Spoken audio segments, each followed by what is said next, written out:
ये कहानी हमें हस्तर के श्राप को दिखाती है कि लालच का अंत किस तरह से होता है। इस कहानी की शुरुआत होती है आज से करोड़ों साल पहले, जब पूर्ति की देवी ने अपनी धरती रूपी गर्भ से 16 कोटि देवी देवताओं को जन्म दिया और उन सभी में उनका पहला बच्चा था हस्तर, जो देवी के अपार धन और अनाज को हथियाना चाहता था। लेकिन उसने अपनी मनमानी से देवी के अपार धन को तो हथिया लिया, लेकिन जैसे ही वो अनाज की तरफ बढ़ा कि देवताओं ने उस पर प्रहार करना शुरू कर दिया, जिसके बाद उसका शरीर तिनकों की भांति ब्रह्मांड में मिलने लगा। लेकिन ये देखकर देवी ने उसे बचा लिया, लेकिन उसको बचाने के लिए देवताओं ने एक शर्त रखी कि कोई भी उसकी पूजा नहीं करेगा और उसका नाम हमेशा के लिए मिटा दिया जाएगा। उस दिन से उसको पूरा संसार भूल गया। कई युग बीत गए, हस्तर अपनी माँ की कोख में सोता रहा, लेकिन एक दिन हमारे ही पूर्वजों ने उसे जगा दिया और उसके नाम का मंदिर भी बनवा दिया। कहते हैं उस दिन से देवताओं का प्रचंड क्रोध तुम्बाड़ के गांव पे बरसता रहता है। लेकिन सवाल ये उठता है कि हस्तर को जगाया ही क्यों गया, क्योंकि हस्तर का श्राप हमारे लिए वरदान है। आगे कहानी में आपको सब समझ में आ जाएगा। काफी साल बीत गए थे। वो मंदिर तुम्बाड़ गांव में इसलिए बनाया गया क्योंकि वो लोग सोचते थे कि हस्तर उन लोगों को सोने की मुद्राएं देगा, लेकिन आज तक कभी ऐसा नहीं हुआ था, बल्कि देवताओं के क्रोध से वहां पर घनी बारिश और काले बादल ही छाए रहते थे। और वहां पर एक श्रापित बूढ़ी औरत जिसने उस खजाने तक पहुंचने की कोशिश की थी, पर हस्तर ने उसे काट लिया और वो श्रापित हो गई। कहते हैं हस्तर हजारों साल से भूखा है क्योंकि उसको अनाज का एक टुकड़ा भी नहीं दिया गया था। हस्तर के काटने के बाद वो औरत युगों युगों तक जिंदा तो रहेगी, लेकिन वो केवल खाएगी और सोएगी, और श्राप के कारण वो एक राक्षस बन गई थी। वो सालों तक मुक्ति के लिए तड़पती रहेगी, लेकिन उसको कभी मुक्ति नहीं मिलेगी। और उसको मुक्त करने का केवल एक ही रास्ता है कि उसको अग्नि दे दी जाए। लेकिन उस बूढ़ी औरत के पास खजाने तक जाने का रास्ता था और इसीलिए उन लोगों ने उसे जिंदा रखा था अभी तक। 2 ब्राह्मण कुल के छोटे भाई और उनकी माँ उस बूढ़ी औरत को खाना खिलाते थे। लेकिन एक दिन उन दोनों भाइयों में से एक छोटा भाई पेड़ पे चढ़ा हुआ था और वो अचानक से नीचे गिर जाता है, और तभी उसको बहुत गहरी चोट लग जाती है और उसकी माँ उसको वैद्य के पास ले जाती है और अपने बड़े बेटे से बोलकर जाती है कि आज उस बूढ़ी औरत को खाना तुम दे देना, और अगर वो जग जाए तो बोलना कि सो जा दादी वरना हस्तर आ जाएगा। ये एक मंत्र था जिससे श्रापित लोग सो जाते थे। अब वो लड़का घर पर अकेला होता है और खाना भी नहीं बना पाता, लेकिन वो बूढ़ी औरत जग जाती है और चिल्लाने लगती है। अब वो लड़का लाइट लेकर उसे देखने के लिए जाता है, लेकिन जैसे ही उसके कमरे में पहुंचता है वो सामने बैठी होती है और बोल रही थी कि मुझे भूख लगी है, खाना दो वरना मैं तुम्हें खा जाऊंगी। अब ये सुनकर लड़का बिना दरवाजा बंद करे वहां से बहुत तेजी से भागता है और वहां पर आकर वो मंत्र याद करने लगता है, क्योंकि डर के मारे वो मंत्र भूल चुका था। और बूढ़ी डाइन अंदर से निकलकर उसको पकड़ लेती है और बोलती है नाम बोल गया।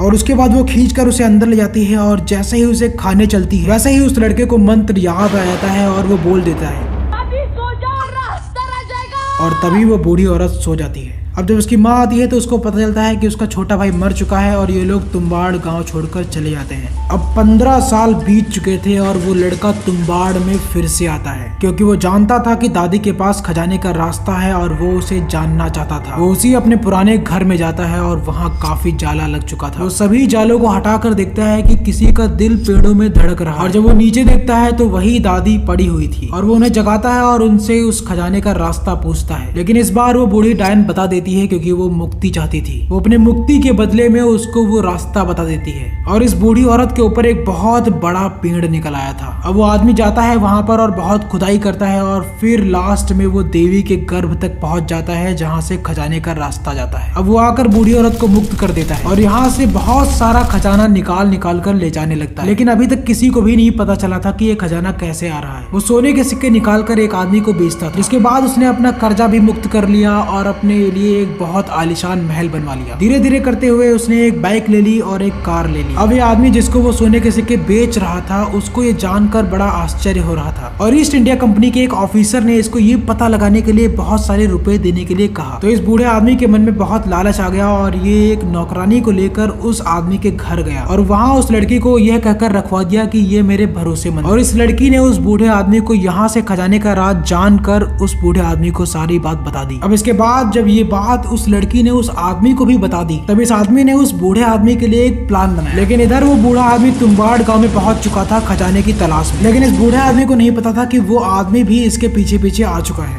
अब वो आदमी केवल इस बूढ़े आदमी को दिखाने के लिए अपने हाथ में पहले से ही सोने के सिक्के लेकर कुएं के अंदर जाता है और बाहर निकलकर वही सोने के सिक्के उस बूढ़े आदमी की तरफ दिखाता है। अब ये बूढ़ा आदमी सोचता है कि खजाना यहीं पर है। खजाना तो अंदर था, लेकिन इस बूढ़े आदमी को उसको निकालने की प्रक्रिया पता नहीं। अब जल्दी से बूढ़ा आदमी उस कुएं के अंदर जाता है और वहां से इसे एक बक्सा मिलता है और जल्दी से उस बक्से के अंदर जाता है और वो धरती के गर्भ में पहुंच जाता है जहाँ पर हस्तर रहता है। अब उसे एक लोहे की चीज रखी हुई मिलती है और वो उसे घिसने लगता है, लेकिन उससे कुछ भी नहीं होता और वो उसे झटके से खोलता है और खोलने पर उसमें से एक आटे की गुड़िया निकलती है जो उस आदमी ने यहाँ पर रख दी थी पहले से ही। अब जैसे ही वो गुड़िया उठाकर ले आता है, हस्तर उस पर हमला कर देता है। अब इसके कुछ देर बाद वही आदमी फिर से अंदर आता है और वो उस बूढ़े आदमी को देखता है जिसको हस्तर ने काट लिया था और वो भी अब राक्षस बन गया था और युगों युगों तक जिंदा रहेगा। अब यही आदमी वो मंत्र बोलकर उस आदमी को सुला देता है और अपने चारों तरफ आटे का चक्कर बना लेता है, क्योंकि हस्तर को देवताओं ने अनाज नहीं दिया था और अनाज उसकी कमजोरी भी है और अनाज को वो खाना भी चाहता है। हस्तर इस चक्र के अंदर नहीं आ सकता।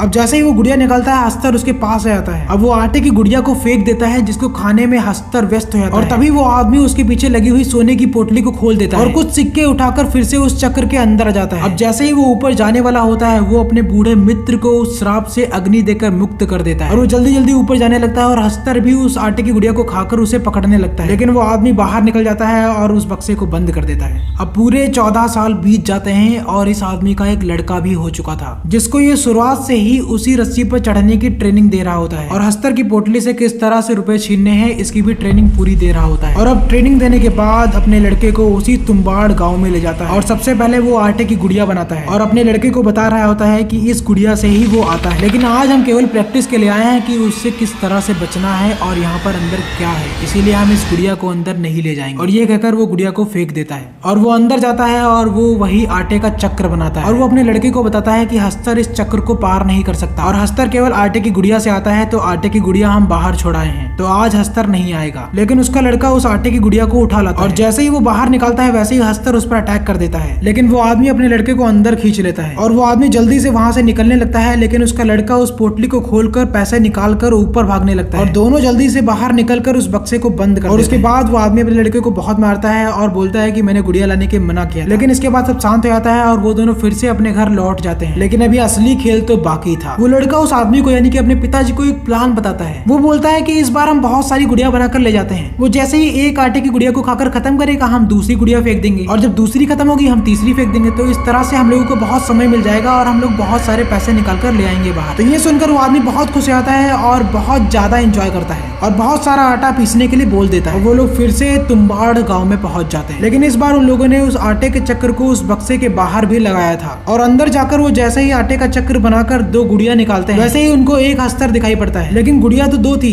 इसीलिए हस्तर अपने आप को डिवाइड कर लेता है और जैसे जैसे वो सारी गुड़िया निकाल रहे थे वैसे हस्तर बहुत सारे होते जा रहे थे, यानी कि जितनी आटे की गुड़िया होंगी उतने ही हस्तर हो जाएंगे। अब ये सब देखकर इन लोगों के नीचे से जमीन ही खिसक जाती है। अब इन सबसे बाहर निकलने के लिए उस लड़के का पिता यानी कि वही आदमी अपने ऊपर सारी गुड़ियों को बांध लेता है और फिर वो उसी रस्सी से जैसे बाहर निकल रहा था वैसे ही सारे हस्तर उसके पीछे पड़ जाते हैं और उसके बाद वो आदमी बाहर निकल जाता है, लेकिन हस्तर बाहर नहीं निकल पाते और उसी चक्र में भस्म हो जाते हैं। और अब वो लड़का उस रस्सी को चढ़कर जब बाहर निकलता है तब उसके पीछे से एक आवाज आती है और वो देखता है कि उसके पिता को हस्तर ने काट लिया है और वो भी वही राक्षस बन गया है और ये भी युगों युगों तक जिंदा रहेगा और खाएगा और सो जाएगा अगर इसे जलाया ना गया और इसे मुक्त ना किया गया। तो ये सोचकर लड़का उसे बोलता है कि सो जाओ वरना हस्तर आ जाएगा और उसे जला देता है और अपने पिता को मुक्ति देकर वो उस गाँव से हमेशा के लिए निकल जाता है और यहीं पर वो कहानी का अंत हो जाता है।